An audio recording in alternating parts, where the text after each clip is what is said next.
But sometimes that is better. Do you want to play a game?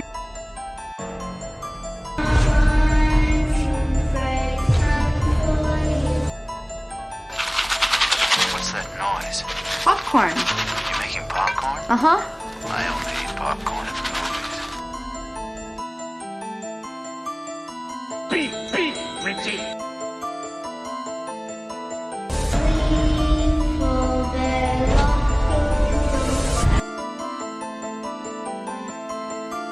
Be my victim. What's your favorite scary movie?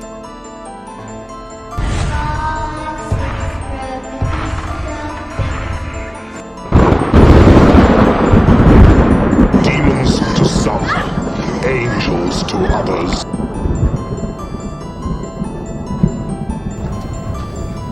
I am the devil, and I am here to do the devil's work.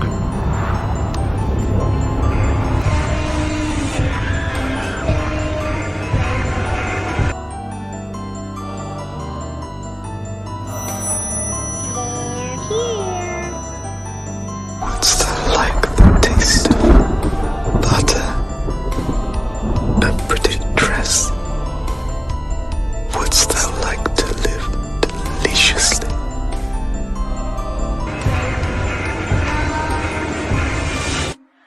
Never sleep again. Hello again, Elmers. It is we, the Unholy Three. You know I'm here with Bill, Rob. My name is Mykel. We're here to present another movie tonight. Very excited this week as I'm playing both host and curator. And it is with great anticipation I introduce tonight's first film. This is the 2004 Hong Kong cinema horror Dumplings. Dumplings? Dumplings. Hell yeah. Of course. AKA Gao Ji. This film is available on AMC Plus. It's got a runtime of 1 hour and 30 minutes. It's going to be pretty quick. I'm coming in largely blind, but I did grab some quick facts to discuss about this before we start our viewing.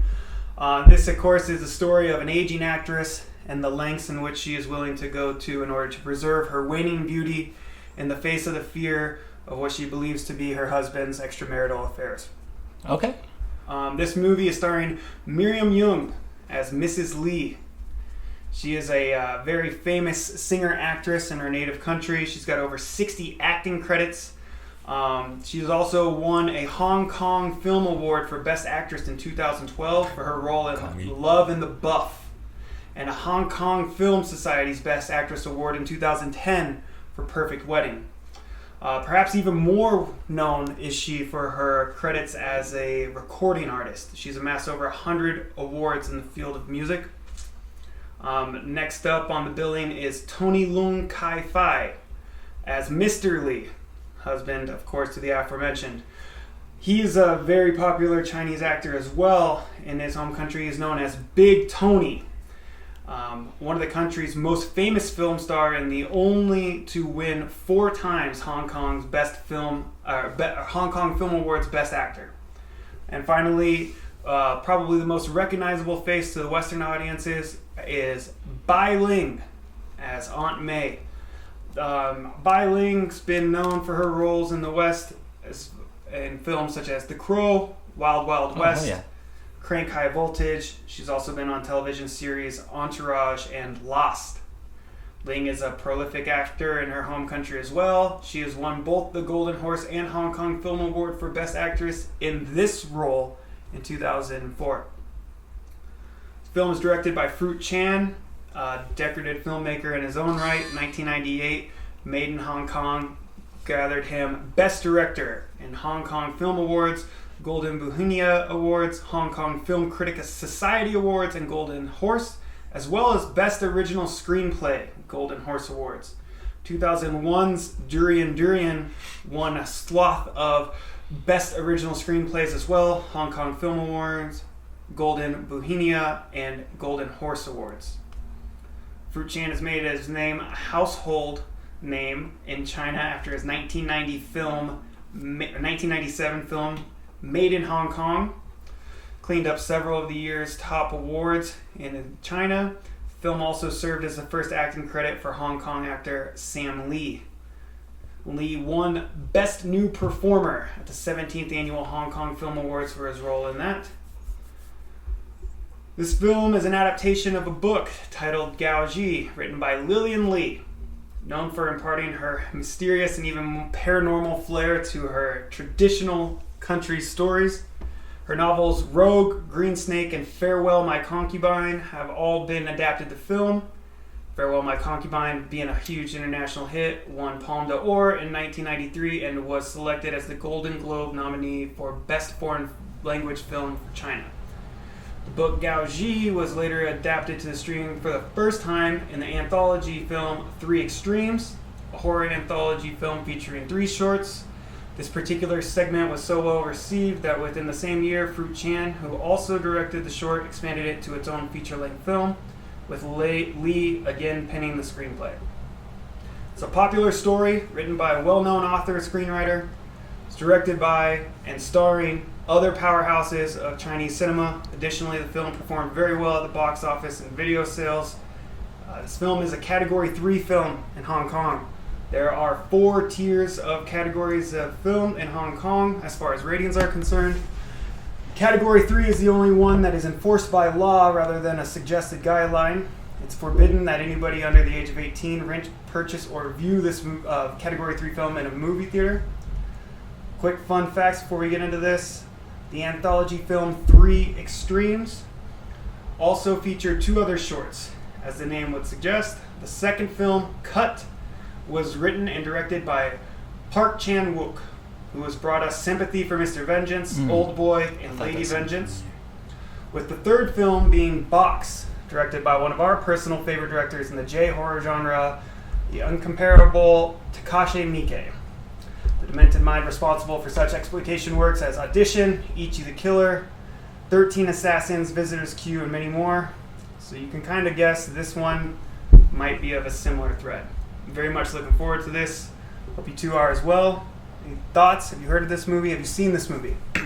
I have not. The name sounds familiar, but I don't know if I'm just making that up or if maybe the cover I would recognize it. But anything being on the same tier as those Miike films is something I'm excited about. And it's definitely much newer than I expected. A film pick from you was going to be, so I'm excited for that as well. Yeah, I've seen Three Extremes, actually. And I think I might have seen this film too, but because the short is based off the short, I might just be remembering that section of Three Extremes. So I kind of know what this movie's about. It was a few years ago when I saw it. But Three Extremes is great, and if you guys haven't seen it, definitely after this you should watch it, because it's really good. Yeah, I haven't seen it, actually, so I was excited for this one. I actually stumbled upon this film before I realized that it was a feature-length film of the Three Extremes short. I stumbled upon this film because I was looking at some IMDb credits for the lost cast members, as you all I figured, know. yeah, I kind of clocked that. Yeah, so I Shocker. saw that Bai Ling had been in a very popular and successful Hong Kong horror movie, and I thought that the plot sounded good. I do have a little bit of background on what we're getting ourselves into. I tried not to read too much about it, and I'm looking forward to it. So, Yeah, Right on, me too. Did you purposely tie in dinner tonight? Yeah. Okay. Yeah. Smooth. Mykel made dumplings. Yeah. We did eat some dumplings before coming onto the air, not by accident, and I'm hoping that the dumplings in the film are just as appetizing as the ones we enjoyed. Nourishing. Yeah. Yeah. All right, well, without further ado, I think we kick into the first film. Yeah, let's hit play. All right, we're back. Just finished up with Dumplings. I'm just going to jump right into it. Let's open up the floor. What do you guys think? It was good. It was good. I did not watch. I've never seen this film. I saw the short, and I had like a rough idea of the plot. But this was 90 minutes, 100 minutes. Mm-hmm. Yeah. Yeah. So there's a lot more plot to this. There's like drama going on. We'll get into all of this, but I liked it. I'm gonna say I don't know. I always feel like I always weight the scores poorly at the very beginning. Oh, we're doing that now? I feel like we should wait it at the end. Wait it at the end. Let's do it at the end. But a quick question. Fine. How much of what you thought you were getting yourself into, having recalled the short, did you recall while watching the film? Okay, so very little, because again, the short is like, I think maybe 20 minutes. Okay. I don't know exactly. It's been several years since I saw Three Extremes. But what I mostly remember was that it was, I mean, there's no way to get into this. It's the whole movie. It's cooking up fetuses into dumplings for youthful regeneration. Yeah. Which is that kind of like, what is it, Madame Bathory or Lady Bathory, where she, bathing in blood, all the kind of vampiric sort of stuff, which is rolled into traditional Chinese medicine and also like just general like dumpling lore, I guess. Talking about like the gluten formation and the amount of ginger in the mix and the broth. Like there's talks about the broth. So let's paint some of the backdrop here. Yes, bloodily. The backdrop is, I guess that the very beginning is who. What is her name? Mrs. Lee. Mrs. Lee. No. Aunt Mei. Aunt Mei. Aunt Mei. Yep. Aunt Mei. Aunt Mei is coming back from wherever she's gone. She's back to her apartment. She's unpacking her sectional vertical lunch pail, traditional in Asia and India, India's subcontinent, whatever. And she's pulling stuff out of it, and you see her like taking like fried eggs and rice and like scooping all this stuff in the garbage, and then getting what I think Bill and I both were like, what is that, shrimp or fish eggs or what the hell is that? Yeah. It's aborted fetuses, which we see in a later scene of her, also collecting these at a hospital, which we'll get into later.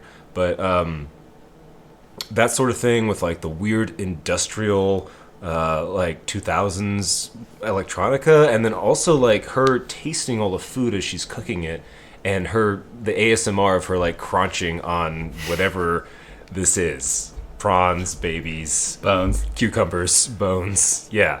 That's kind of the introduction. And it comes together later on as you're watching the film and kind of get the gist of what's happening. But then enter Mrs. Lee. Yeah. So Mrs. Lee comes and knocks on the door of Aunt Mei, and she's quickly greeted. And Aunt Mei says, "Come on in. You're gonna love this. My dumplings have made me famous and rich. They're the best in the world. Very expensive. Right?" And so at this point, you're kind of getting. I mean, we're very early on. We're 5-10 minutes into the film, and Mrs. Lee, she's an actress. She's a little bit in her swan song. She's making note that she wants to appear younger, and she has fear that her husband has an affair. She's losing the affection of her husband, and Aunt Mei insists that she guess her age. And easily disputable. guess how old I am. Right. Which she says mid-30s. At most. And she, which we don't find out her real age for much longer. It's at the end of actually. the movie. Yeah, Almost. but she does comment, "Oh, I'm much younger than that," and Mrs. Lee says, "Oh, you have no wrinkles, your skin is so soft and supple," and Aunt May's response is, "I'm my own best endorsement, and with the help of these dumplings, you can regain, not only maintain what youth you have, but you will actually appear younger." And it's at that point she brings out a serving of dumplings, charges her a fee, and tells her to enjoy it, at which Mrs. Lee is kind of apprehensive. She actually spits one out, throws it on the ground. She is repulsed. She does not like it. Which it is. I was confused because it definitely seemed like she had been there many times before. She kind of walks right into the door, kind of sits down. They've talking like they've been doing this for a while, and then as soon as she finally eats one, she like spits it out, and you find out that it actually is her very first time there. It's clear that Mrs. Lee knows what she's eating before the audience has been formally told. Yeah, we're not clued in early, but she is going there to get fetus dumplings and knows Yeah. that she was a doctor Yeah, I and mean, all it's this stuff. obviously some black market shit going on. But She's like yeah, being kind of sneaky. they're like really familiar all out of the gate. Yeah. Yeah. There's been some sort of consultation or something. This is not their first time meeting each other. They've been texting. Right. They've been texting on their Nokias in 2004. Seeing if it's a good fit. And see if it's a good fit. Yeah, no, I don't know. On second glance, after we saw the movie, her being like, "Oh, guess my age. Like, I have such great skin, all this stuff." It doesn't make sense while we're watching it because it's like, oh, that's obviously disprovable, but that kind of adds to like what's going on because we don't know the full story of what's in the dumplings. Essentially, Right. she could obviously be some sort of huckster, snake oil salesman kind of person, but she's not. She's like a witch. She's like a Yeah, she's very witchy. Yeah. Real quick, we cut to a scene at the masseuse where we see Mr. Lee. Yeah. And he's kind of flirtatious and handsy with his masseuse, and you kind of getting a sense for his infidelity. But one of the cool little pieces of imagery and like kind of a foreshadowing bit that they put in very early in the film was he reaches for an egg and begins to crack into it while he's talking to the masseuse, and you find out very quickly once he starts peeling the shell that it's not a soft-boiled egg, not a hard-boiled egg, but he's in fact eating a balut. And if you're not familiar with what that is, it's a partially, how would I say? Developed. gestated. Yeah, gestated egg fetus. So it's usually a duck egg. They soak them in tea, and they actually eat this egg. And with a fetus in it, it's developed beak and eyes and bones and feathers. And this is popular in many Southeast Asian countries. And I just liked that because at this point we haven't been formally told again in the movie what these dumplings consist of. I had some knowledge in my research that it was going to be these fetus dumplings. And the reveal comes very early on. But prior to that, in the first 15-20 minutes of the movie, we do see Mr. Lee eating a partially developed bird's fetus, and I really like that. No. The you get the Chekhov's gun. Yes. You know, you also get just the sort of cultural tie-in doesn't sound quite right, but sort of like I don't know a basis in real life for this sort of mock cannibalism, traditional medicine aspect that they're pushing in the film. But yeah, the balut, which the masseuse is, you know, kind of repulsed by. She's like young. She's like 20. I think that's a line. Men always love a woman in a 20-something body. When they're 30, when they're 40, when they're 50, when they're 60, and so on. And so on.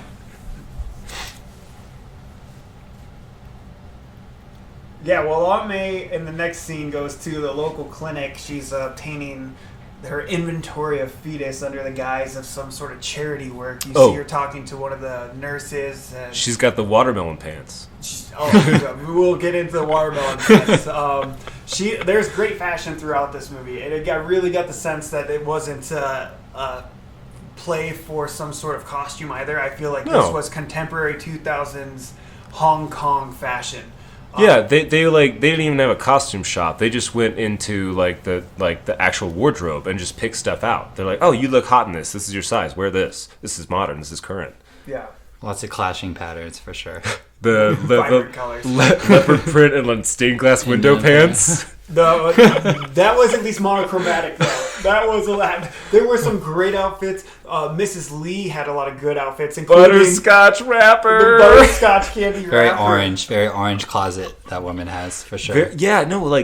That she's wearing peach top. She's wearing lots of red. Even when she's wearing white, she's still wearing red.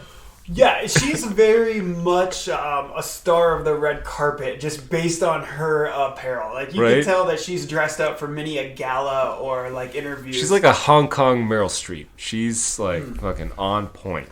But she's also always out there she doesn't want to be noticed. She always has a shawl and big sunglasses, but then she's wearing something fucking bright as hell. Well, I don't think she's ever prepared for buying these fetus dumplings off the black market. And maybe she wants to stand out in her everyday life. But when she's going to Aunt Mei's apartment high-rise, she does kind of feel like she needs to not be seen. Because Okay, who's the actress in Breakfast at Tiffany's? Iconic. Audrey, yeah. She's Audrey Hepburn trying to be discreet. That's what she looks exactly. like. She's like super I can see fancy, dressed up. She's got big sunglasses. All she's missing is the deer. Like it's kind of absurd. Let's not skip over Aunt May's singing. Oh yes. She was definitely kind of out of nowhere. Was kind of like, okay, now you eaten. Sit down and watch me sing. Let me sing the song of my village. Yeah. The ships come in full of fish. Something about ducks and barnacles. Lotus barnacles, plenty. Yeah. Talks about how beautiful the lake. The lake is way more beautiful than heaven. Yeah. Is what she keeps singing.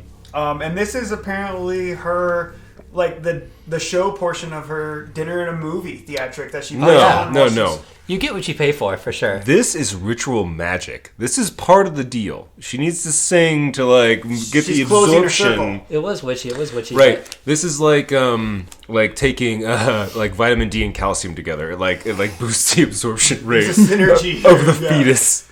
Yes. So, I mean, most of this movie takes place in Aunt May's apartment, and in the various scenes in transit between. There's really a small cast here. There's only like 5 or 6 characters with names. Named characters. Oh, okay. I was going to say, there are 9 fancy ladies in this movie. Well, yeah. According to the credits. High Society Lady 1, High Society Lady 2, and so on. So Aunt May comes back with her fetuses from the hospital, and sooner than later, Mrs. Lee shows up again. She got over her initial repulsion of the dumplings, and she is starting to see some effects, and she is interested in buying more. Mm-hmm. Not only is she interested in buying more, she wants the most potent. It's not acting fast enough for her. She has got that itch. She needs the hard stuff. Yeah, she's noticing some improvements in her look, and we get a nice little montage of her returning day after day and slurping down more dumplings and becoming more youthful, scene by scene, frame by frame. We see the ASMR montage where she's slurping up dumplings loudly. Yes, and what I especially loved about all these scenes is every dumpling she chews in half, and every time they're that big. happens, She enjoys that. Big dumplings. They're big dumplings, and you can see it's like almost a whole fetus in each dumpling. She's moving from apprehension to glee, and then delight, and then she's like savoring these dumplings. She's very sexy. How much she enjoys these. Yeah. Not only that, during this time, it's after the montage. But she's she's been doing this for whatever, days, weeks, 3 meals a day, 1 meal a day, 1 meal a week. We're not really sure. Yeah, it's hard to track the time. She's got the capital. Didn't really know how long. We also, they have a huge house. Well, a huge house, but not a home. It's only a house because it's empty. Because it's empty. There's no children, which is something that is, is a constant. Right. In that. Not only is she trying to regain her youth to attract her husband again, but she's barren, or her husband. Well, because her husband's not infertile because later in the movie things happen. But she's gotten the benefits of eating fetus dumplings, and her husband is still kind of not interested. Like he's having this affair with the masseuse, and it's their 15th wedding anniversary, and she is changing in their home. And talking about waiting for her husband to come home for the celebration. And he comes home and he's like, oh, I've got a business trip. And then he straight up writes her a check for their 15th wedding anniversary. Like, oh, go to the mall and buy yourself something. Oh, he'd be out of town for 5 days. And she says, well, but you promised you'd be there. He's like, well, then charge me a fine. And she says, fines are only for mistakes. Which is a good line because he's literally fucking a 20-year-old. Right before they talk about their anniversary, too, he has sex with this woman and then immediately climaxes answers the phone. Yeah. And is talking about their anniversary, and he's just kind of like, yeah, whatever, I might stop by. On the business trip, he gets injured. He breaks his foot or something. He does break his leg foot. Leg foot, yeah. What about his foghorn? It's his foghorn and his leg foot. He had full torsion of the foghorn, and which you'll see later. Later, there is a scene where he full torsions his foghorn into his wife. His leg obviously did not hurt that much. Well, the thing is as Mrs. Lee goes back to Aunt May, she receives a phone call that her husband is injured. Well, she's like dumpling, chugging. She's asking for more and more potent dumplings, Right. and so she's slurping down like some of the most potent dumplings, the ripest fetuses. And yes, as we come to find out, the ripest fetuses. She's slurping these down. And she gets a phone call. And when she gets a phone call, she leaves immediately from Aunt May's apartment and says, I have to go tend to my husband. He's injured himself. He's broken his leg foot. And so she goes to the hospital. And it's different. He's seen his wife now through, rose-colored lenses. They begin to have torrid cripple sex in this hospital bed. But his leg is not attached to his body. He is definitely twisting and turning like that thing is not even there. And I did love, he's like in his bed, injured, whatever, and she has a little bit of water in that glass, and she goes to give it to him, and then like kind of teases it, and then drinks it herself, and then climbs on top of him and drips the water into his mouth. It was a sexy which I liked a lot. It was like kind of like depraved, though. Like it kind of like had that feeling that she was kind of like him. she was like kind of want to make him. They've been married 15 suffer years. a little bit. She's got to spice it up. Yeah. Gotta spice it up. Baby fetuses. She's eating baby fetuses. Like if that's not spicing it up, right? I'm surprised she didn't punch him in the leg, like mix some pain into that. So one of the things that the natural flow of the conversation kind of transitions over it, but it's important to note that as she gets this phone call and leaves Aunt May's apartment, shortly after she leaves, there's another knock on Aunt May's door. Aunt May opens the door to find a mother and a daughter. The mother says, "We need your help." And we come to find out that her 15-year-old daughter is pregnant. And she wants... by her own father. Yeah. Incestuous rape has led to the pregnancy of a 15-year-old girl. And with fear of shame and everything else that comes along in such a scenario, they solicit the help of Aunt May, who, as we already know, used to be a doctor. And she says, "We need your help. We need to perform an abortion. None of the doctors will do it because we are 5 months. It's the firstborn. It's a male." No. And they couldn't afford it. They couldn't afford it. She tells her to go to Shenzhen because it'd be legal, and she says we can't afford it. Yeah, can't afford the fees is what they say. Yeah. But the 5-month-old and the boy stuff, that's all Aunt May's thing. Where like the most potent fetus is a firstborn who's a male who is between the first and is in the second trimester kind of stuff. But she still doesn't want to do it though. But okay, this is my own personal opinion. I don't know if this is actually what happened in the movie, but I feel like this whole her being cold shoulder and fanning herself, like squatting and like turned away from them, is her making sure they're absolutely desperate and want this done. Yeah. For the sort of magical ritualistic aspect of that, even though that's never spelled out. Makes it taste better too when you bake. Because also when she's begging, then you find out that it is an incestual relationship that has led to this, which she then dictates later to Mrs. Lee is a 1 in a million chance, and is like, it's like the most potent fetus you could get is a fucking it's perfectly right. It's under the most same bloodline. It's a boy. It's a firstborn. It's a child of incest sort of stuff, which leads into this like black magic, sort of pseudo Chinese medicine shit.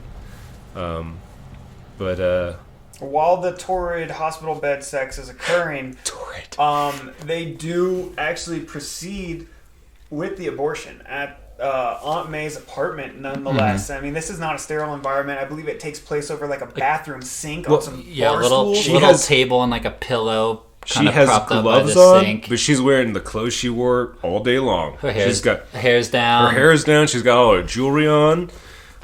Also, you find out this is taking 18 hours.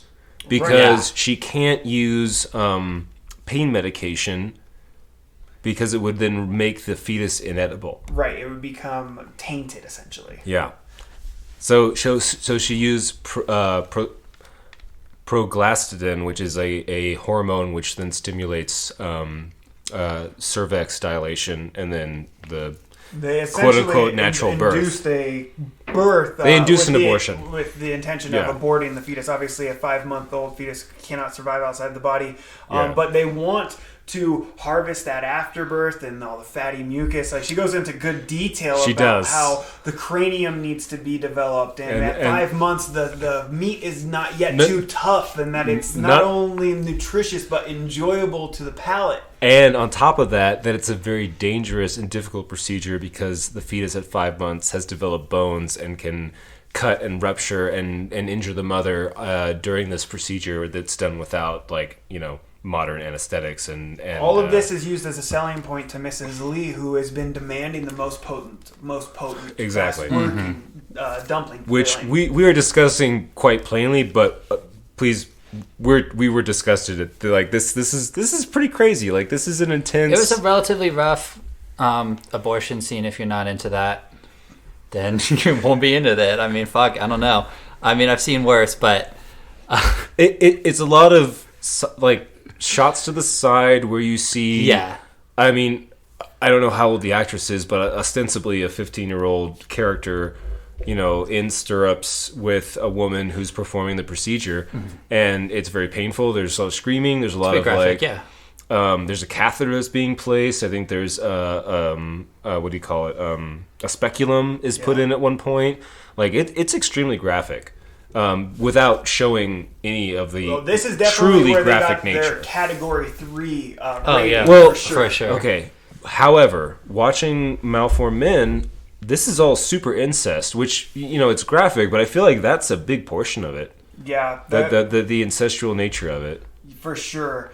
I mean, there were some other scenes of, you know, not necessarily gory in the sense of blood, but there were some fairly graphic scenes leading up to this. One of the scenes of Aunt Mei in the kitchen on a chopping block, we get full fetal cleaving with eye split. Oh, yeah. You know, like, I mean, Yeah, great crunches with the cleaver. Yeah, but in this scene, you know, this was a sound-focused movie in a lot of ways, between the cleaver crunching and the chewing. slurping and the chewing. But also, during this scene, after the 18-hour mark, when they are inducing this abortion, there is some great plopping sounds. You know, obviously, into the sink. into the sink, yeah. It all happens off camera, but you can hear not only first the fetus, but then the afterbirth come. And one of my, I mean, call me sick and twisted, but that's why you're listening to this, as all the Elmers are. One of the best things about this scene is with the cold, calculated, emotionless precision. After the fetus drops and like a kerplunk occurs, Aunt Mei, without missing a beat, scoops that bad boy up, throws it on a plate, and places it promptly in the fridge. Not Cuts only the that, umbilical cord. she smacks the girl on the thigh, like, "Good job, honey," Yeah.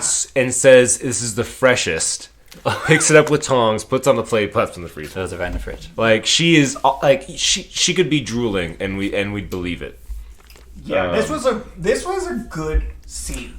I mean, Yes. it's uncomfortable, it's disturbing. It's the best scene in the film, in my opinion. It's the most disturbing scene in There's the a couple. film, for There's sure. a couple other pretty good ones. I did love her little shrine of Mao Zedong, Virgin Mary, and Hello Kitty. And Hello Kitty. Among other, like, I guess, bodhisattvas or, like, traditional Chinese pantheon of, like, as Confucianism. we've already discussed, Aunt Mei is very much some sort of witch. Like, she needs to have these relics. She needs to have. She lived through the Cultural Revolution. She was 20 in 1960. That is true, as we would come to find out. So the hospital bed, baby birding, and all the sex is happening congruent to this scene as well. And then we see the awkward bus scene that wasn't so clearly described in its moment, but two gentlemen get on a bus and they sit down there conversing, and they find themselves in a puddle of blood. And shortly after that, you see the mother and the 15-year-old off at a bus stop or in the street, and the mother is weeping over her child, and it seems as though the complications that arose through the induced abortion had led to some damages and bleeding, as we were told could happen with the formation of the bones and the lack of anesthetic and everything. Yep. The child of the mother dies in the street, and the woman is weeping above her. And then we go into the dinner party. Actually, we cut scene into the dinner party. Yeah, where there are 9 high society ladies talking loudly amongst themselves about how Mrs. Lee achieved her transformation. Yeah, they're taking all these guesses on how she could have done it. Snow lotus root, I think, was one of them. Reishi mushroom. There was another one. There's like a meat one that I didn't write down. And she finally sits down, and dinner is served, beef, and they start smelling some off like odor, like a fishy smell, and everyone's kind of great. They're picking up and their plates and smelling their meat and just loudly talking about how it smells like fish. And she does figure out that it is. She's like, "Oh shit, is it me?" And she gets up and leaves. And as she is still very much in earshot, as soon as she gets up and leaves, all the guests are like, "Oh, the smell is gone." yeah, it's very sitcom-y. They're like, "Oh, weird." Yeah. And she realizes it pretty much is like, "Oh, I'll be right back. I forgot to do something," and runs into the bathroom and runs a bath and immediately and throws a bunch of rose petals. It's a bath bomb type stuff. It's a bath bomb. And is just taking a bath during the dinner. Well, she got those fetus hives, so she immediately needs to decompress. Yeah, it did show not like a lot of it, but like on the side of her neck, she had some redness, and like on her arm. How did you feel about that, Bill?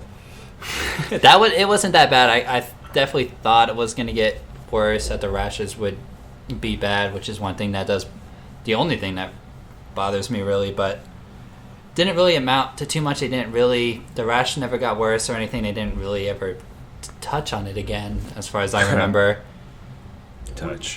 We did move fairly quickly from this though, because she calls Aunt Mei. Yeah, she calls Aunt Mei, and she's clearly disturbed, and she is starting to understand that there are side effects outside of just her rejuvenation that are taking place because of her consumption of these fetus dumplings. I mean, who would have thought? Blood magic. Right. Well, she starts to question Aunt Mei, and Aunt Mei is just pulling it off as just like, "Oh, that just means it's working. You smell like fish because it's working, and like you should be happy that this is occurring." She says, "Take a bath." She's already in a bath. And sip some whiskey, and then get some sleep. Oh, take a nap, and you'll be fine. Yeah.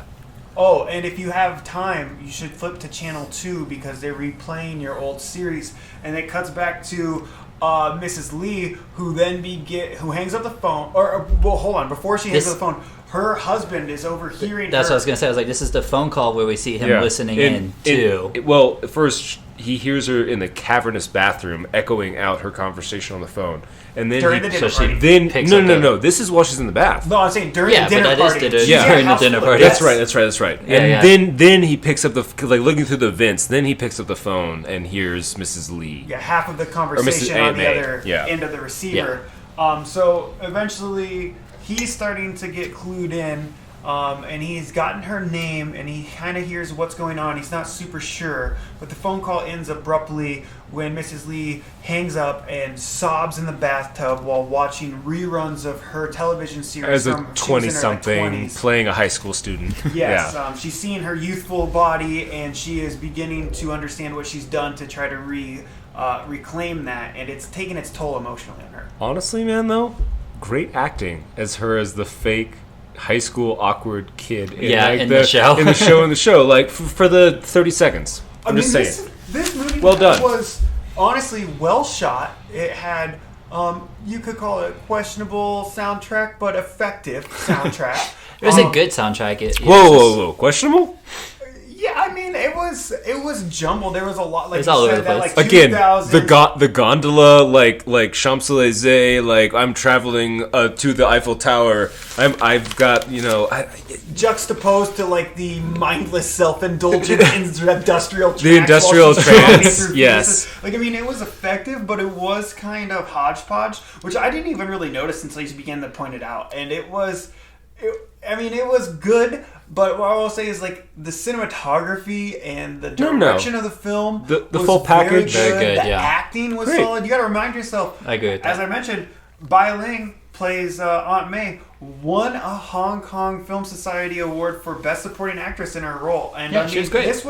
This was a pretty well acted, well shot, well written film for the most part. Yeah, also ostensibly an NC-17 rating over there, right? Yeah. Yeah, And level 3 or whatever and it was. She won, I assume, the equivalent of a Hong Kong Emmy. Right, yeah. So that's saying something. And she is a great actor. I feel like watching movies with subtitles, even in the original language, there is things that are lost because of, idioms and just how language works. Absolutely. For sure. But it didn't feel put on. It didn't feel sitcom-y, where some other movies that I've seen in subtitles, like Train to Busan, felt just, flat. So yeah, great this didn't have that performance. melodramatic feel, even though a lot of this was like emotional or like some sort of hyperbole of sorts to display what was occurring. And I mean, it's got a pretty silly story, for lack of a better term. Once you get over the whole abortion cannibalism aspect, yeah, it's a little lighthearted romp.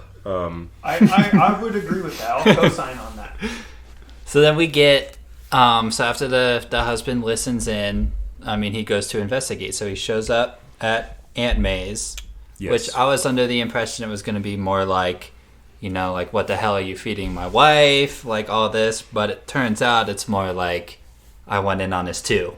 Right. Well, he doesn't honestly, at any point in the film, really seem to care much for his wife. He doesn't care about almost anything. He fell in love with her years ago, and no amount of rejuvenation is going to really fix things. And they kind of touch on the cultural aspect here that, like, divorce is just not something that happens in this culture. It's not really an option, despite the fact that neither of them are in love, or that she is trying her best to recapture his attention. And even after the sex in the hospital scene, where he's clearly finding her more physically attractive, he could just as easily do away with her as a person entirely. It's convenience. He does not want to start a family. He's not interested in spending his time with her. He writes her checks to get her out of his hair. Exactly. And there's no amount of physical attraction that's going to change that. And as Mrs. Lee begins to understand this, we draw closer to our conclusion.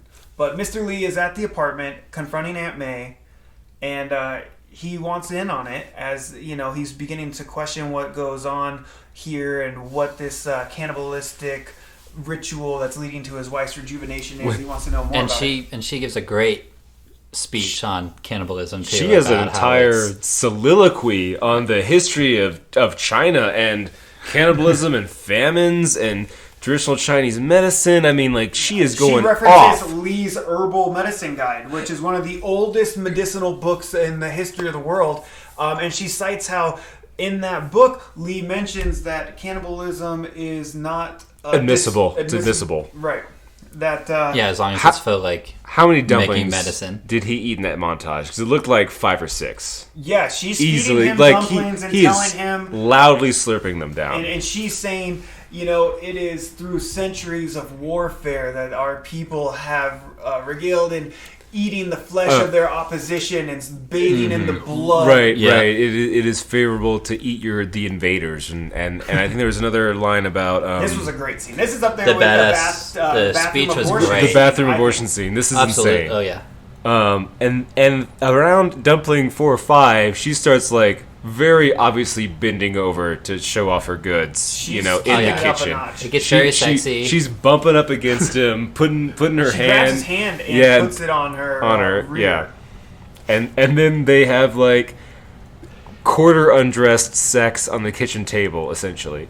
And it's uncomfortable. Every no sex scene was sexy. Well, they all felt the hospital one wasn't. It wasn't like that bad. Rapey, but it wasn't sexy either. It was weird. His leg was up, which clearly wasn't his leg, and no, this one felt a little more rapey. I mean, it wasn't like she was into it, but it was still. She instigated it. She seduced him through her witchy ways. Yeah, and it still felt uncomfortable. It was. It was almost as though he didn't have a choice. Honestly, and I'm not trying to be like silly here. It was almost as though she was raping him. Like I'm not sure that he went there with the intentions of having sex with her, but her knowing him as a man of infidelity and her as a seemingly young, salacious, sultry woman, she knew from the moment she opened that door that the decisions were hers to be made. And Yeah, when she she started seduced him. feeding him dumplings and seducing him, she owned that scene and she owned that man. This is honestly how I interpreted it while watching it. No, you're Yeah, correct. no, for sure. She manipulates everybody in the movie. She manipulates Mrs. Lee. She manipulates the child and her mother, her neighbors. She manipulates the guards at the airport. She manipulates hospital. Yep. the hospital. She manipulates Mr. Lee. She manipulates everybody. Yeah, she was in control here. But there was a scene, or during this scene rather, Mr. Lee starts to look out into the distance, just dead-eyed, and we're getting There's a close-up of his face. like shark in Jaws, dead eyes. Yes. Well, by the way, he's still throwing pipe. Oh, Like, emotionless. this dude can fuck. That is established very well. Like in angles, Dude's like got pipe, right no after a doubt. major injury. Nothing stops This him. dude has the stamina of like an 18-year-old. It's quite honestly impressive. Well, yes, I mean, I was impressed, but he was also all hopped up on 5-month-old fetus, so like he was strong like bull.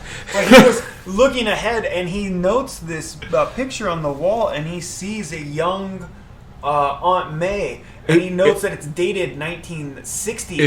In a Soviet style, like Glorious Revolution drawing art style. Yes, yeah. and he says to her, "You were in your 20s in 1960," and she says, "Well, yes, of course," or something like that. And he says, "Well, that would make you 64 now." And he's kind of like, He's kinda grossed off. by He's this. kind of appalled, yeah. Even though he is currently inside of this woman. And also in his 60s. Also, yeah, in his 60s himself, at least. Because we know that he's 10 years older than his wife. That was something that was mentioned earlier Yeah, in the movie. he was 30 and she was 20, yeah. Yes, and they've been together for at least 15 years. So he's 55. He's coming up on 55, right. And he says to her something to the extent of, "You're an old woman, how can I be attracted to you?" And she says, "It's not my age." It's the body that No, counts. she literally says, "Age is just a The number." number. That was a quote. It's the body that counts. Which is Yeah. what pedophiles say. I mean, she's like a reverse pedophile. She- no, she is a straight pedophile. There's no, no reverse. Like, they're she kind looks of- like she's 20 and Yeah, he's in his 50s, but- but she's actually older than him. Yeah. But they're like within 10 years of each other. They're like the same age, essentially. The difference between him and Mrs. Lee and him and Aunt May is about the same, just in the opposite direction. Yeah, I guess you're right. You know what I mean? Yeah, so no, you're there's like right. a 10 to 15 year difference either way. So anyway, he and Aunt May finish doing the deed. She's obviously in the position of power, and then she basically finishes up and dismisses him. I mean, am I missing anything here? No. Well, I mean, like, she dismisses him. He seems like the guy who's not a cuddler, you know? He's not gonna, like, stick around in the slum with the whatever abortion But which she's he just also fucking knocked up. She's gotten what she wanted, and she's also done with him. Yeah, delicious. And he's also like seed. kind of offended that he had sex with someone older than him. Yeah, well, yeah, he's, I mean, as all men, after you climax, you're ashamed of yourself and you have to Disgusted, yeah. leave immediately. And he does leave immediately, and then we see who comes to the door immediately following Mr. Lee's departure, Mrs. Lee. Mrs. Lee. And she is, now more personally confronting... She's full Audrey Hepburn. Yeah, She's got her shawl and her sunglasses on at 9 o'clock at night. She's got gloves, but she's also, I think that part of this was because she had the rash.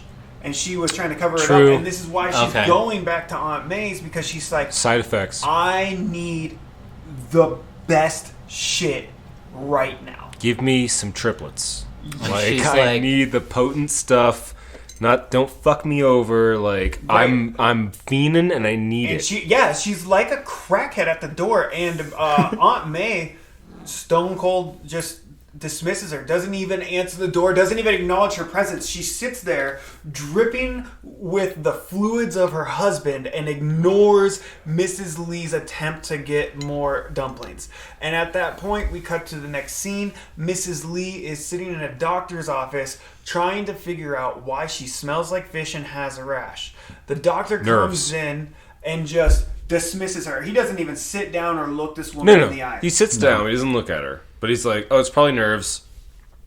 I'll up your dosage. Give her a week's prescription. Bye. Get on your way. Yep. Then we cut from there to the apartment building of the mother of the young woman who had previously passed from the abortion. And it's the police running up to the apartment. And they have identified a male suspect. They crawl over the body of the mother. She's sitting in the doorway, conscious, covered in blood. They don't say this outright, but I would have to assume she made the phone call that brought the police there, because she's conscious, and it seems as though the husband is dead in the living room. It's very bloody. He's been murdered. Oh yeah, she's covered in blood. She's slumped over in the front doorway. It's almost like she was waiting for the police to arrive. But this is also Hong Kong, so they're in like a high-rise apartment. Who knows? I don't actually. I remember seeing that scene, but I don't remember how they got called to the apartment. A lot of these scenes seem to start very quick, where we're in the middle of action and things are going on. But either way, they're like, oh, the woman's still alive, male victim, and then you see a shot of her child, like a black and white photo with incense. Clearly the child died. Yeah, on the mantle. Falling down in the street after the bus scene. Yeah. I kind of got the impression that, because you got to remember, this father, the male, her husband, who was murdered, raped his daughter. Is incestuous rape, and once the daughter had passed, I think that the mom just got to a snapping point. That's how I kind of read it. She murdered him. And probably either had the plan to murder or to kill herself, commit suicide, or to spend the rest of her life in jail. She's just beside herself. She is traumatized. She blames herself for her child's death because she, pushed for the abortion that caused to the death. And then also blames her husband because he caused the incestual birth in the first place and the rape. So, all in all, family fun movie. And, pretty intense. She did look injured in the doorway, she might have tried to kill herself too. Yeah, there or even or both. There was a lot of blood. I'm not sure a lot of exactly whose it was, but it totally could have been a botched suicide attempt. Yeah, it definitely looked like she might have tried to cut herself.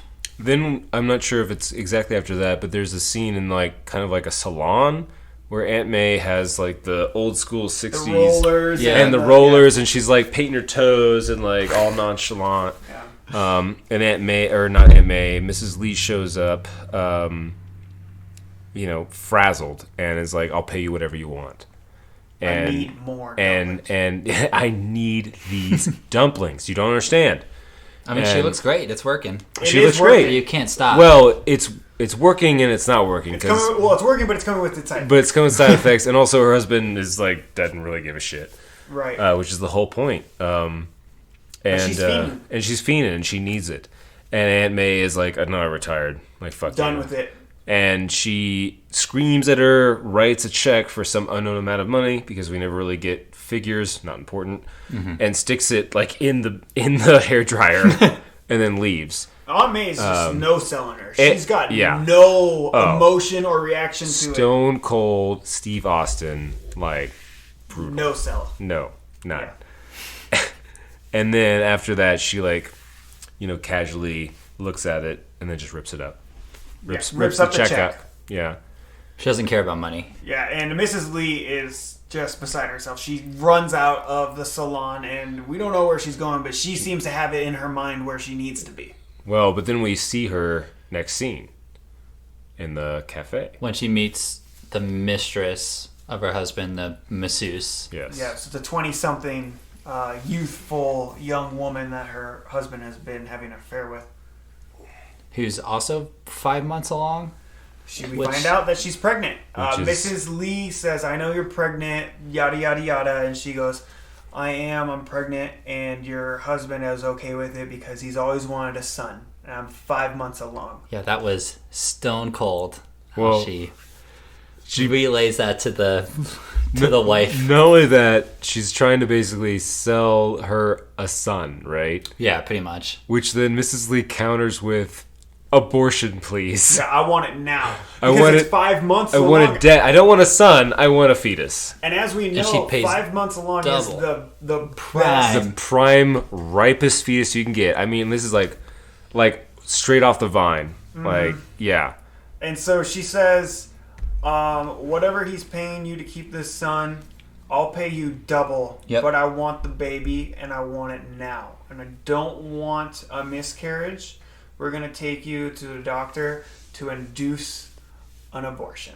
Similar to the first time that this happened in the film, we quick cut to the doctor's clinic, and I don't know what type of pull this former actress Miss Lee has, but she's instructing the doctor how to go about this procedure. Apparently, Mr. Lee is like the equivalent of Jeff Bezos. Like he has money and political pull that is just obscene, to where his wife can just dictate how another person has a medical procedure. It's insane. This is not a family member of hers, obviously. No, clearly not. And this is not a minor either. No, she's a grown woman. Yeah, but she's down with it. She's like, you cut me that fucking check and we'll do however you want. The doctor is mildly curious about why, and gives her like, this will take a long time. It will cause a lot of pain to the mother. Okay, well, as long as you know that and you're fine with that, then let's do this. Like, I'm game. She instructs him, no anesthetic. I do not want the fetus to come out dead. I want it to be alive as long as it can live outside of the body. It needs to be pure. I want to keep it. Make sure it's clean and I sterile. want to keep it as a trophy. Is her reasoning? And the doctor's like, yeah, fine, we get that all the time, no problem, miss. Yeah. Oh, you want a trophy fetus? Oh, yeah.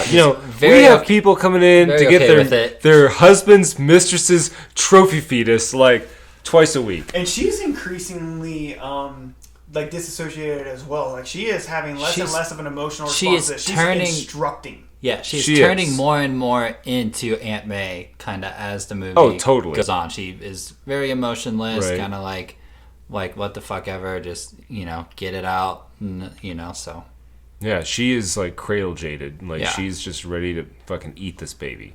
And so Mistress, she gives the thumbs up, and She's the doctor, fine. I don't know if he got a check or whatever. We didn't really get that, but doctor says, yeah, if that's how you want it, we'll fucking cut it up. And so they perform the abortion as instructed, and she does in fact return home with her trophy fetus, complete in, what do we call that, an amniotic sac, everything. Like, she's got the afterbirth. I think it's a camera and a glass mixing bowl. Oh, with the baby underneath. Because I was also wondering about that, but I think it's a glass mixing bowl. Yeah, with like the fluid, like the placenta, Yeah. So which people do eat. Oh, absolutely. Oh, yeah. And she does.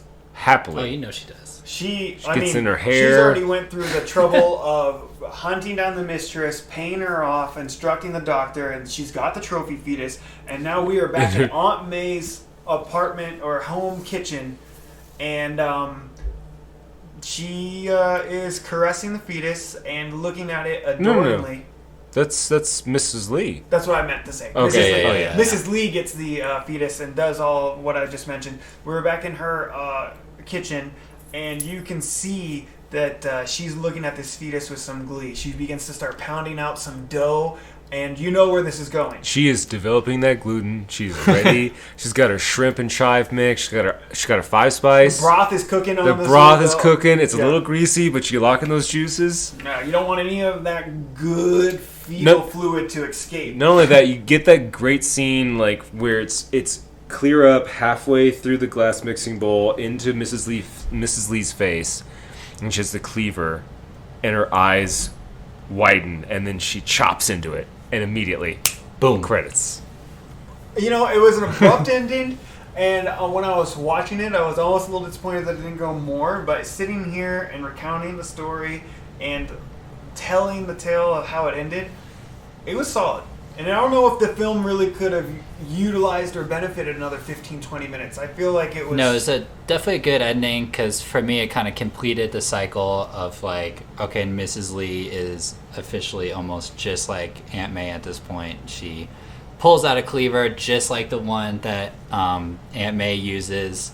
Hers is like much cleaner, and she has this bowl, like it's almost like this class's statement, like she has all the same equipment that she has, but it's all like brand new. Yeah, she has a shiny new new blade. cleaver. You can see the like indentation of whatever the Oni mask on it. Whereas when you you see two or three scenes at least of Aunt Mei chopping stuff up, and she's in this dingy fucking apartment Exactly, with yeah. shitty fluorescent lighting, and everything's dirty It's like and a rusty. small studio. Like she's been doing Yeah. this here for a long time. Well, 20 years. She says she's been doing it for 20 years. She said she's been eating her own for at least 20 years. Yeah. You know, and she's 64. I mean, she looks, as we mentioned earlier, no later than 30s at most. And so, I mean, she's no stranger to this game. We don't exactly know how she came about learning all this. We do know that she used to be a doctor. But, yeah, it's Mrs. Lee's time. And when that first cleaver stroke, we finish with some more ASMR, nice bone Nice crunching, crunch. squelching of 5-month-old the fetal bones. fluid. Yeah.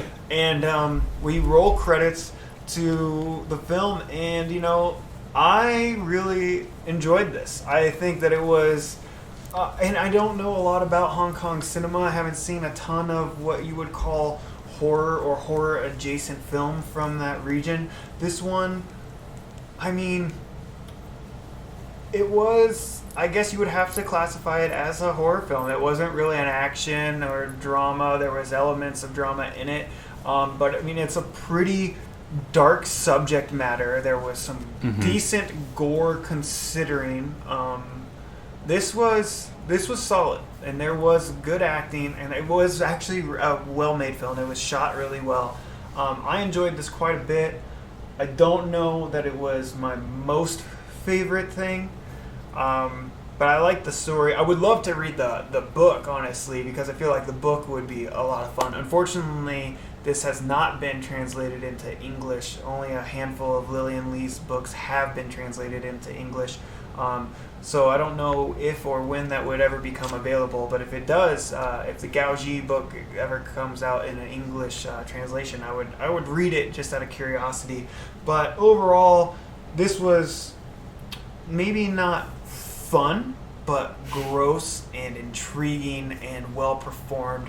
I'll give it like a 77, 100. I know I'm a little more lenient 77. than some people. My co-hosts are a little more critical, but I like this. This was fun. I definitely enjoyed it. Like you said, all the cinematography stuff was good. The acting was really good. The story was clear. I love all the fetus stuff. It was pretty gross. It wasn't like a super horror movie. It was kind of like a gross family drama kind of.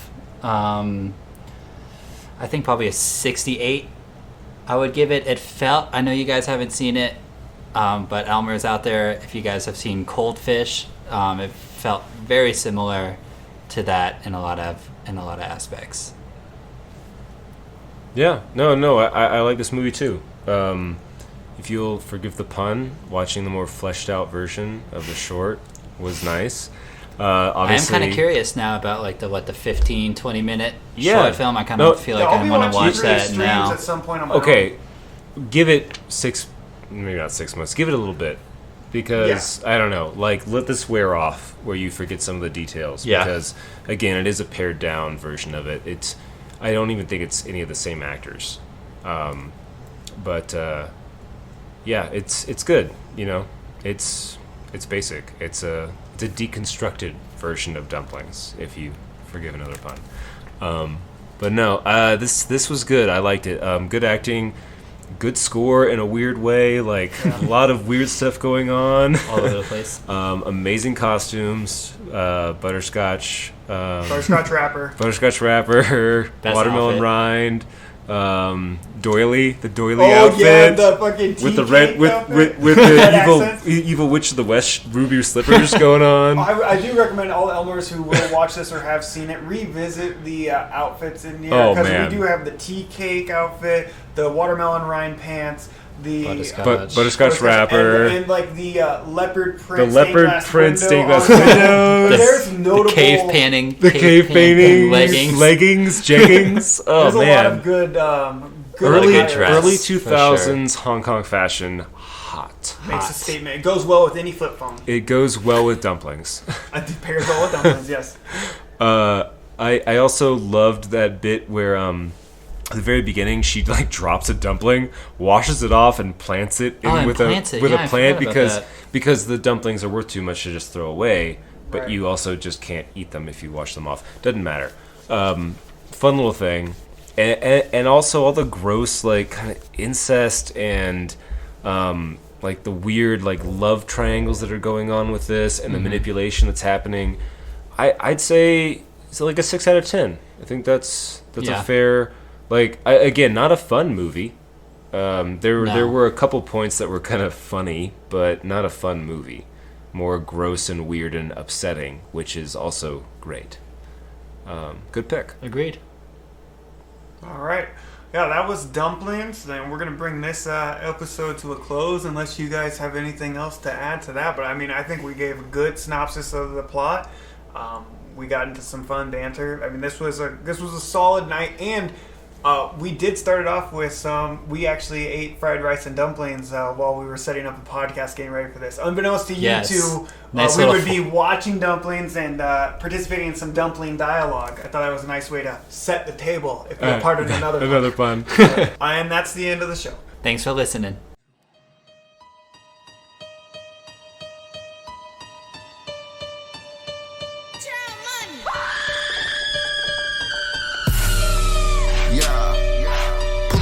Watch two films. Come on, watch two